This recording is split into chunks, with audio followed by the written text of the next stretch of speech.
Baik, Assalamualaikum warahmatullahi wabarakatuh. Selamat malam, Miss Elvia.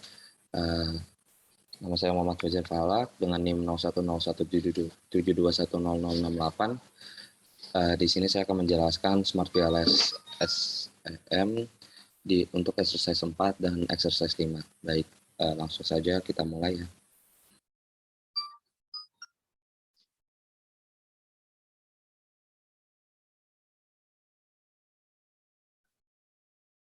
Baik, langsung saja kita project.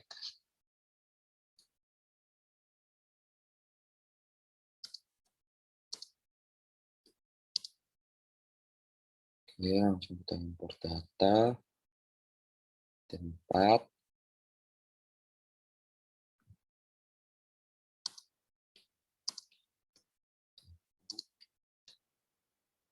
Baik, di sini sudah ada indikator-indikatornya. Selanjutnya kita seperti biasa memasukkan indikator-indikator tersebut.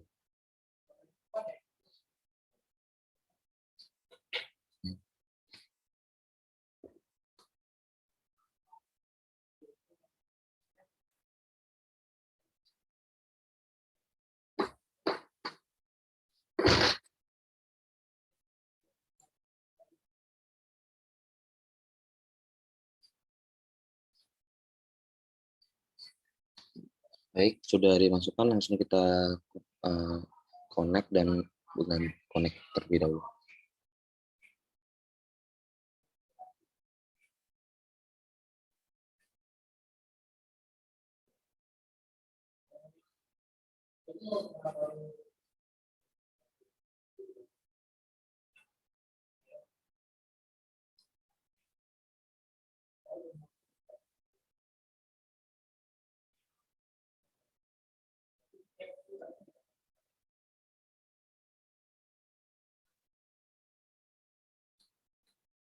Baik, kita switch to top dulu.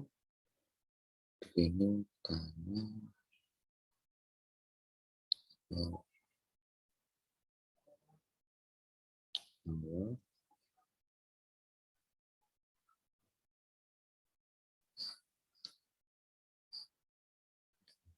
Oke, langsung kita konekkan terlebih dahulu.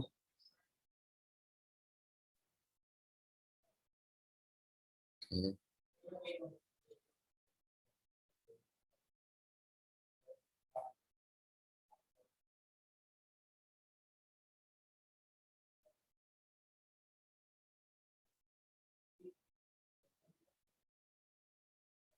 Baik, kalau sudah dikonekkan, langsung kita mengganti dulu latar variabelnya.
Baik, kita sudah ganti namanya. Sebentar, kita pindahkan dulu.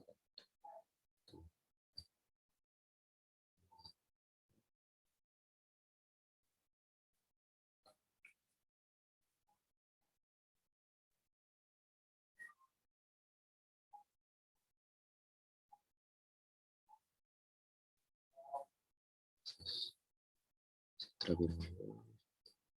Oke, kita coba dulu. Baik, sudah dikonekkan, uh, langsung kita calculate ya. Calculate supaya ada algoritmanya. Kita kalkulasi. Baik, di sini kita akan melihat pertama outer loading set terlebih dahulu untuk latihan 4. Nah, di sini kita melihat ada yang merah dan hijau terdapat karena yang berwarna merah ini kenapa merah? Karena nilainya di bawah 0,7. Nah, tetapi jangan khawatir, kita akan melihat terlebih dahulu di average-nya tersebut. Nah, kita di sini melihat bahwa ada yang merah dan ada yang hijau juga, tetapi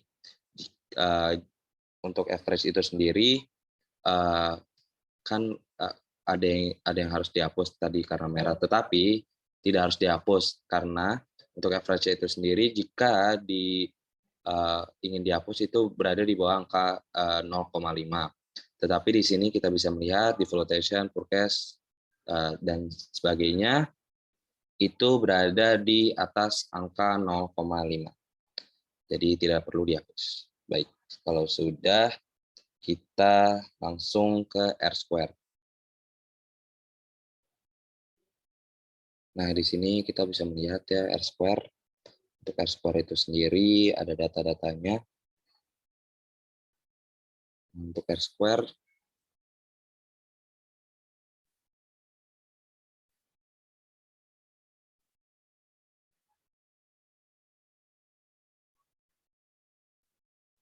untuk R-square itu sendiri kita bisa melihat bahwa angka mendekati 0,75 itu mempengaruhi, dan jika mendekati 0,5 itu medium, dan jika mendekati angka 0,25 itu pengaruhnya lemah, dan jika lebih dari 0,9 itu overfit.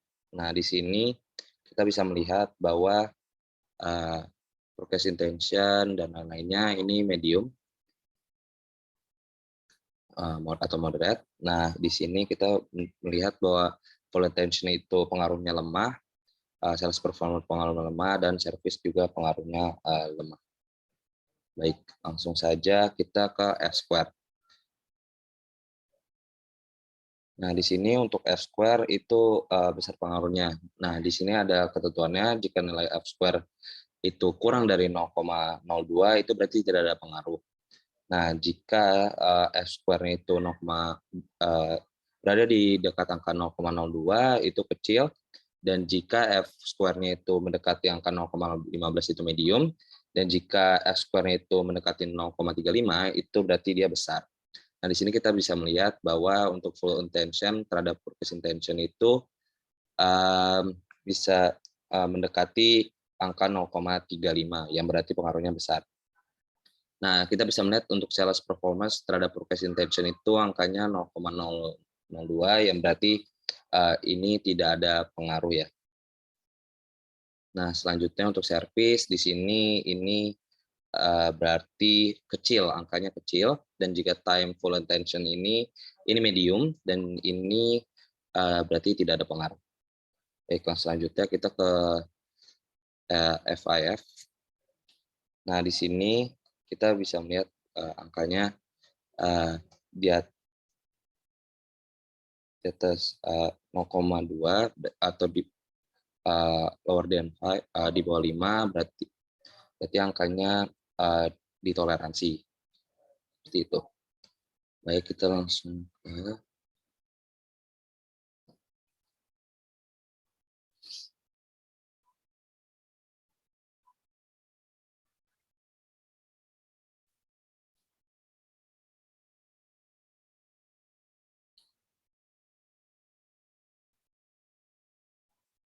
Nah, ini selanjutnya ada HTMT untuk discriminant validity. Untuk HTMT itu sendiri angkanya maksimum 0,85. Nah, berarti jika nilai HTMT-nya itu lebih dari 0,9 itu berarti tidak ada. Nah, tetapi jika nilai HTMT-nya itu di bawah 0,85, berarti akan dihitung menggunakan bootstrapping. Nah, di sini kita bisa melihat angkanya di bawah 0,85, berarti selanjutnya adalah kita mengalkulasi bootstrapping.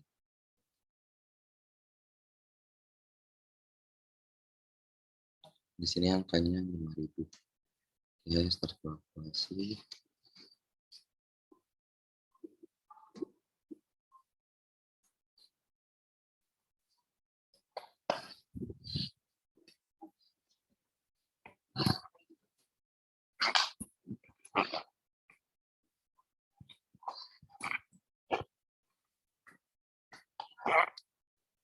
Di sini kita melihat untuk angka p-values-nya, nah itu kita melihat coefficient-nya seperti ini.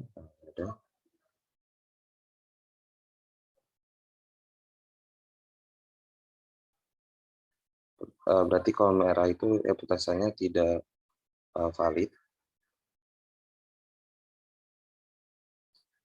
Selanjutnya kita ke coefficient-nya. Nah, ini kita bisa melihat bahwa jika merah berarti hipotesanya tidak ada, dan jika hijau itu berarti diterima. Nah, di sini kita bisa melihat flow tension itu diterima hipotesanya, di sini tidak diterima, di sini tidak diterima, time flow tension diterima, time precipitation diterima, dan di sini tidak diterima. Seperti itu.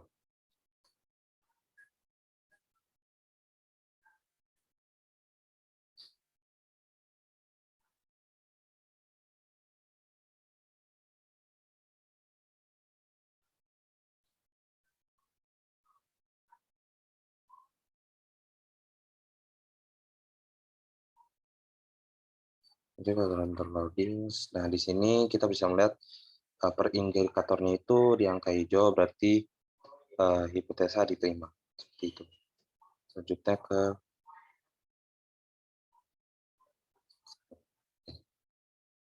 selanjutnya kita akan mencari calculate blindfolding.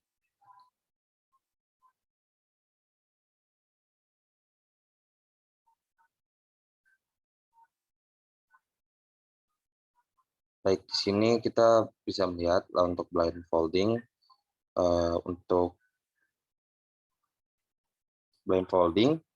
bahwa kita melihat secara keseluruhan. Nah, sebentar. Untuk keseluruhan kita bisa melihat dari Q square-nya tersebut. Nah, untuk Q square-nya tersebut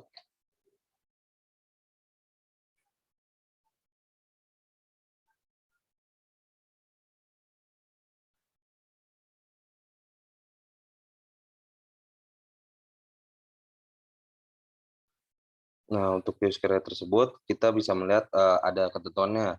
Untuk nilai yang lebih besar dari 0 itu berarti kecil. Nah, untuk nilai yang besar dari 0,025 itu berarti medium, dan jika lebih besar dari 0,50 itu besar. Nah, di sini kita bisa melihat untuk full tension, untuk Q square-nya itu berarti besar untuk Q square-nya. Untuk forecast intention, kita bisa melihat bahwa yang berarti dia small, dan jika dan sales performance itu small dan service itu small. Baik, seperti itu. Dan selanjutnya kita akan mengkalkulasi PLS prediktif.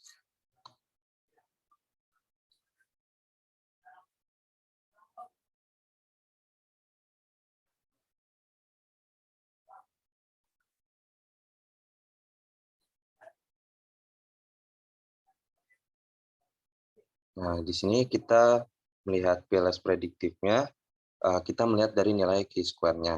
Untuk nilai Q-square-nya itu bahwa ya ada ketentuannya bahwa Jika melebihi dari angka 0, bahwa model tersebut outperform. Di sini kita bisa melihat bahwa untuk full attention kebanyakan itu lebih outperform. Dan selanjutnya untuk forecast intention itu outperform juga. Dan untuk sales performance kebanyakan tidak outperform. Dan untuk service tersebut itu tidak outperform. Baik, yang selanjutnya adalah kita melihat IPMA. Nah, untuk IPMA, sebentar.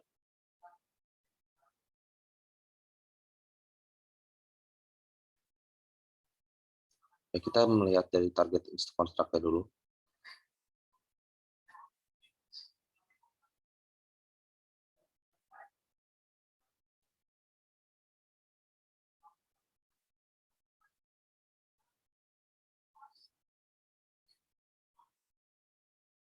Nah, kita melihat dari IPMA full attention.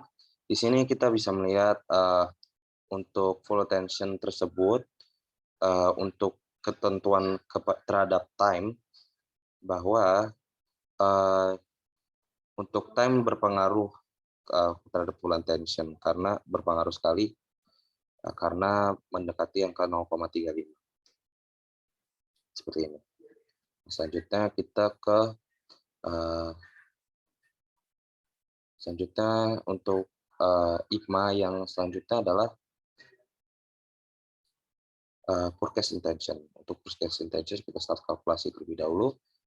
Nah, di sini kita melihat IPMA-nya. Nah, kita bisa melihat untuk forecast intention ya. Untuk forecast intention terhadap full attention itu bahwa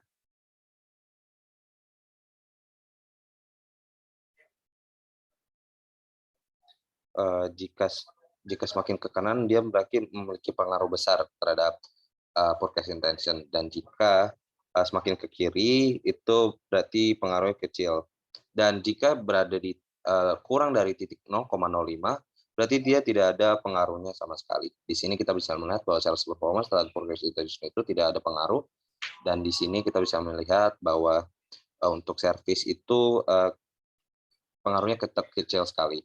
Dan jika full attention terhadap forecast intention itu pengaruh, dan ini untuk ke time forecast intention itu lebih besar pengaruhnya. Baik, yang selanjutnya kita akan calculate lagi untuk IPMA. Selanjutnya untuk sales performance. Nah, untuk sales performance kita bisa melihat IPMA-nya. Nah, di sini kita bisa melihat bahwa di sini kita bisa melihat untuk sales performance terhadap time itu tidak ada pengaruhnya karena kurang dari 0,05. Nah, tetapi untuk sales performance terhadap service itu berpengaruh sekali. Jadi seperti itu. Nah, selanjutnya kita ke IPMA. IPMA yang selanjutnya itu service. Baik, kita akan melihat IPMA service terlebih dahulu. Nah, kita di sini bisa melihat bahwa IPMA terhadap time itu sangat tidak ada pengaruhnya. Kenapa? Karena angka tersebut kurang dari 0,05. Baik, untuk latihan 4 sudah, kita selanjutnya untuk latihan 5.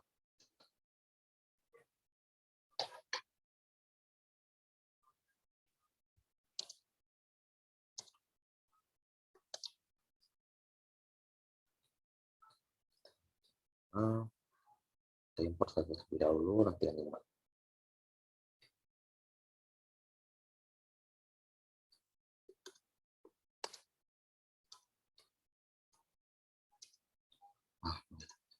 Oke. Sini kita akan mengerjakan latihan 5. Nah, di sini sudah ada indikator-indikatornya, langsung kita masukkan saja ya.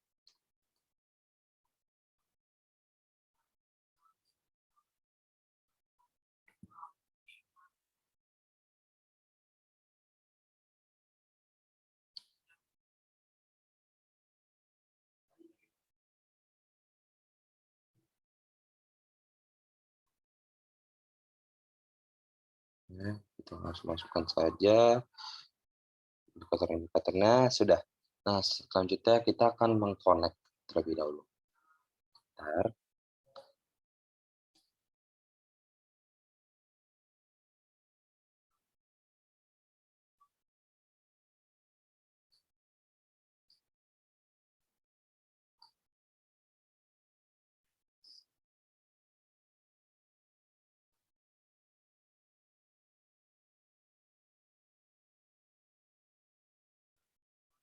Taruh di tengah.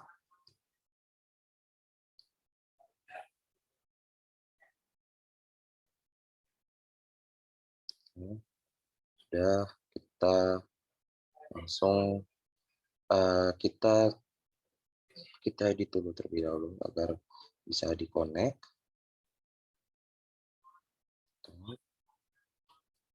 Sudah. Nah, baik. Kalau sudah, kita langsung connect ya.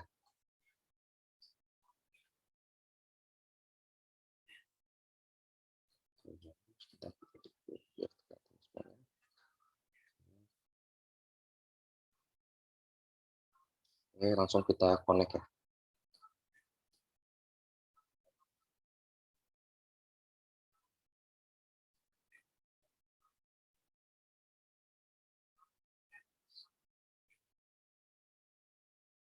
Bentar, kita select terlebih dahulu.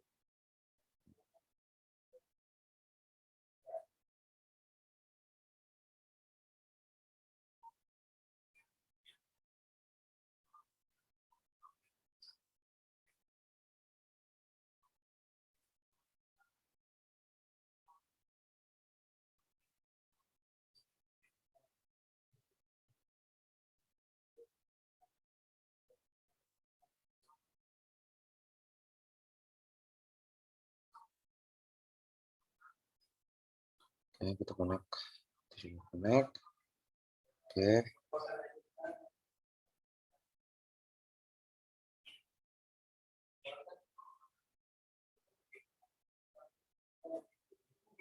Ini dan ini. Oke, kita sudah connect. Langsung saja kita edit terlebih dahulu ya untuk nama-namanya.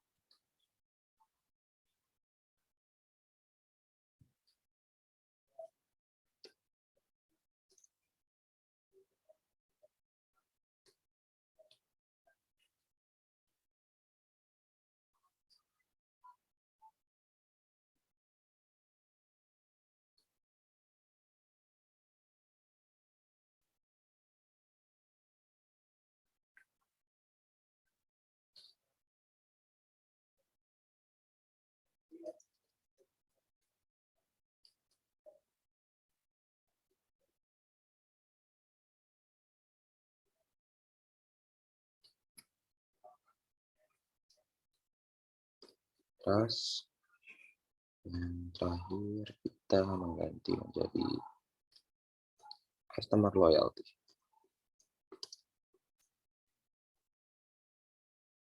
Oke, sudah kita ganti. Langsung saja kita kalkulasi seperti tadi. Untuk kalkulasinya kita pelaras algoritma terlebih dahulu. Oke, langsung start kalkulasi. Oke, kita langsung lihat outer loadings-nya. Untuk outer loadings-nya kita bisa melihat seperti tadi, ada yang merah, ada yang hijau. Tetapi tidak perlu khawatir, kita harus melihat average-nya terlebih dahulu. Nah, di sini kita bisa melihat average-nya untuk assurance, customer loyalty, dan responsiveness, dan retention ya. Nah, kita di sini lihat bahwa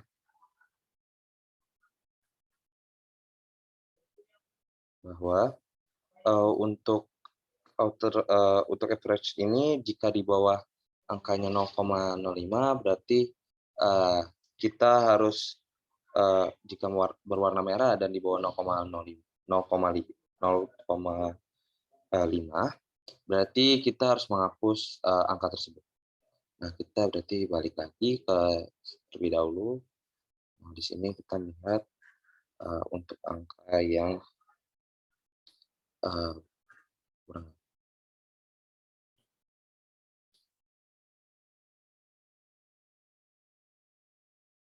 kita akan menghapus angka sebentar, angka yang kita paling bawah. Kita delete. Itu langsung kita coba lagi.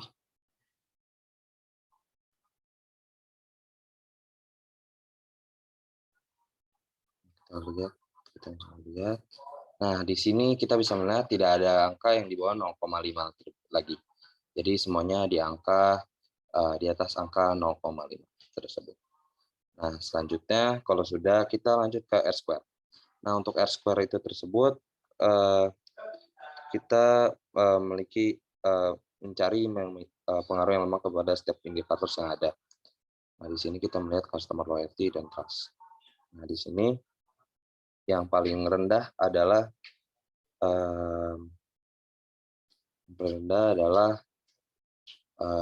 trust atau customer loyalty. Oke, baik, langsung kita ke F-square. Nah, ke F-square kita melihat bahwa sebentar.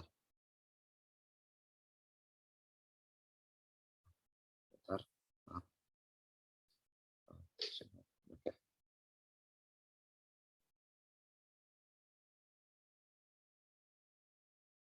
Maaf, terus saya tidak terhubung. Jadi seperti ini. Kita membuat lagi PLS algorithm.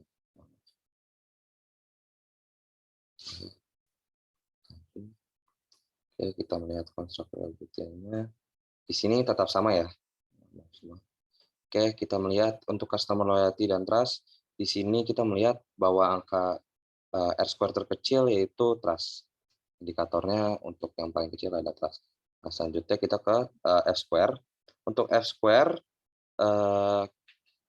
kita melihat ketentuan seperti tadi, yaitu untuk F-square, bahwa F-square angkanya dikurang dari 0,02, berarti tidak ada pengaruh, dan jika sama dengan 0,02, yaitu kecil pengaruhnya, dan jika angkanya mendekati 0,15, itu medium, dan jika mendekati 0,35, berarti dia large. Nah, di sini kita melihat bahwa yang mendekati large itu customer loyalty dan juga customer loyalty terhadap assurance dan trust terhadap customer loyalty. Nah, di sini kita melihat bahwa ada angka yang berada di bawah 0,02.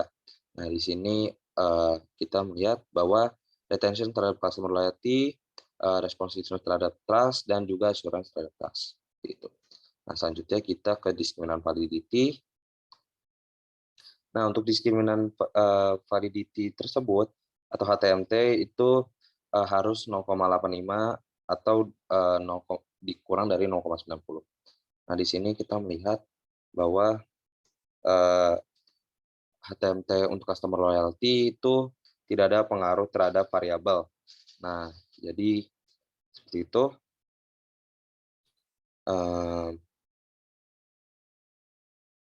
Dan sebagainya.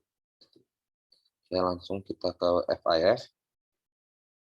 Nah, untuk VIF itu sendiri yang ideal adalah 0,20, lebih dari 0,20, Mas. Dan lebih kecil dari 5. Jadi untuk nilai-nilai tersebut sudah ideal ya, karena melebihi 0,20 dan di bawah dari 5, angka 5. Nah, selanjutnya kita mencoba bootstrapping.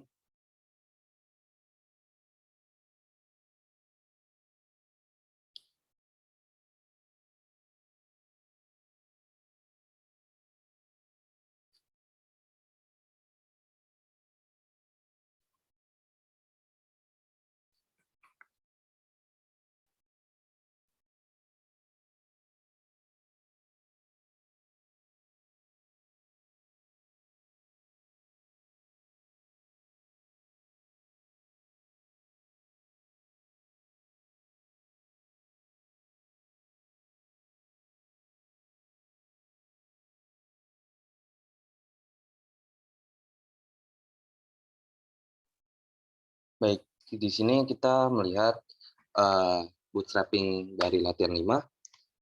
kita melihat bahwa untuk outer loading set tersebut,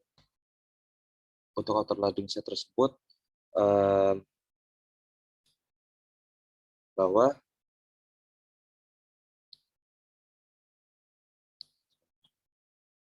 untuk bootstrapping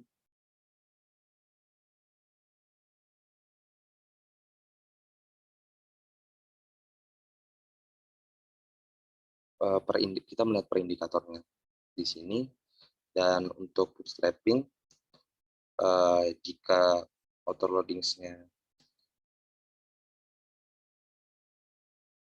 kita bisa melihat bahwa ini mendekati 0, berarti dia tidak ada pengaruh seperti itu. Dan untuk assurance dan ini berpengaruh.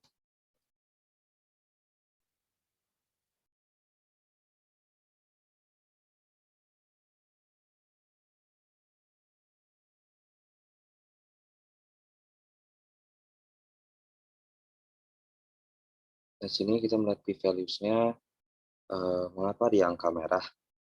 Nah, untuk di angka merah ini sendiri bahwa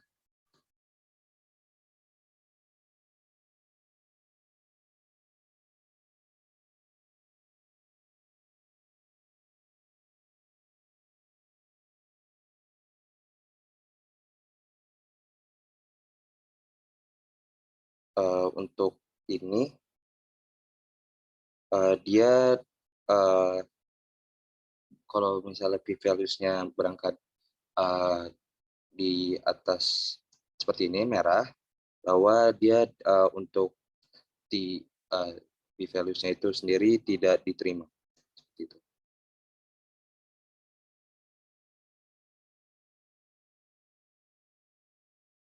Ditolak semua.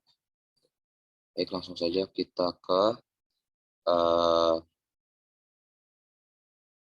selanjutnya kita ke blindfolding ya.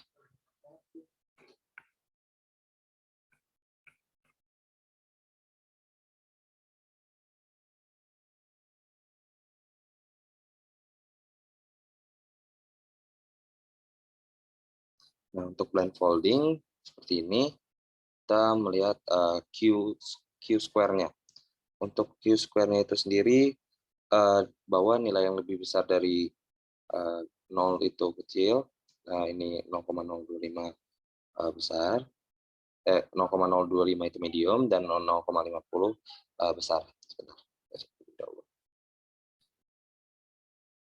Di sini kita hanya melihat Q-square customer loyalty dan juga trust. Nah, di sini bahwa untuk customer loyalty itu customer loyalty itu medium, dan juga trust itu berarti dia nilainya kecil ya. Dan di sini tidak bisa. Nah, selanjutnya kita lanjut ke calculate dan ke PLS predict.